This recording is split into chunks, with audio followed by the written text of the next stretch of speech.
Seperti yang Anda tahu, batuk adalah sebuah gambaran pertahanan bagi tubuh saat mengenali adanya benda asing yang masuk ke dalam tubuh melalui saluran pernafasan. Meski ini merupakan hal yang alami, batuk kadang dianggap sepele. Biasanya dibiarkan begitu saja hingga batuk berubah menjadi semakin berat dan parah. Batuk sendiri terbagi dalam dua kategori, yaitu akut dan batuk kronis. Dan biasanya masyarakat banyak mengenali batuk dari lamanya batuk itu sendiri.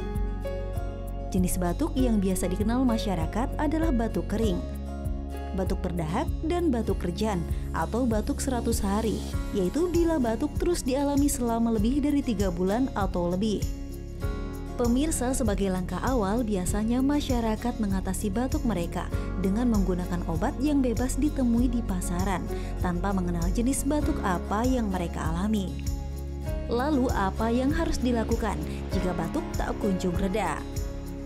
Dan bagaimana cara mengenali jenis batuk dari suaranya? Ayo Hidup Sehat akan memaparkannya untuk Anda.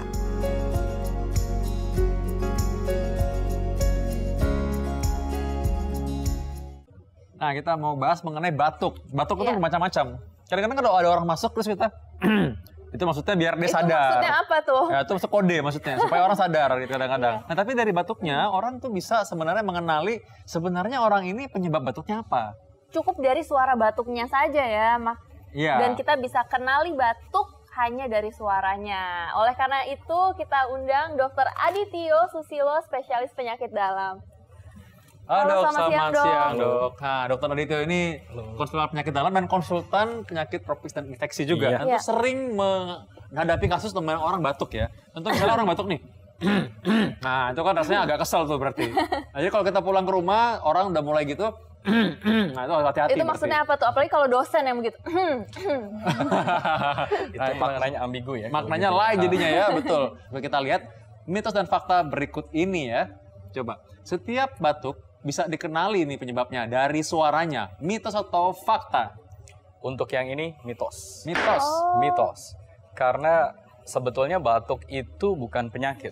Iya. Tapi batuk itu adalah Gejala, kondisi, ada gejala. Gejala oleh karena sesuatu hal.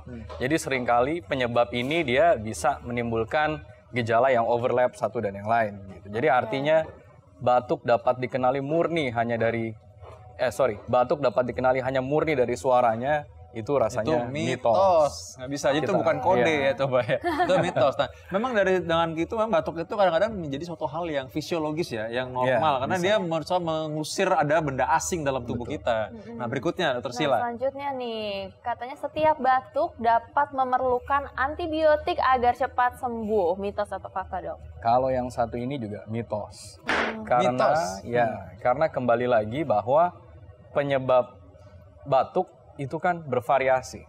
Tidak hanya infeksi, dan pun kalau infeksi belum tentu dia adalah penyebabnya bakteri. Sementara untuk antibiotik itu sangat spesifik untuk infeksi oleh karena bakteri. Jadi oleh karena itu semua batuk butuh antibiotik, ini jawabannya mitos. Nah, betul. Jadi nggak semua batuk perlu antibiotik nih ya. Nah, tapi berikutnya nih, ada batuk yang disebabkan karena infeksi. Atau semuanya disebabkan oleh karena infeksi. Ini mitos atau fakta? Nah, ini menyambung pertanyaan Tadi sebelumnya. nih, Jadi jawabannya ya tentu mitos. Mitos, ya. Karena sebagai contoh, kalau seseorang yang terkena debu, masuk ke ruangan berdebu, terus kemudian alerginya muncul, atau mungkin pas asmanya kumat, dia juga akan batuk. Jadi artinya batuk itu jelas tidak hanya milik infeksi. Jadi untuk yang satu ini jawabannya jelas adalah mitos. Mitos, bahwa jelas ini. dia bisa karena penyebab yang lain.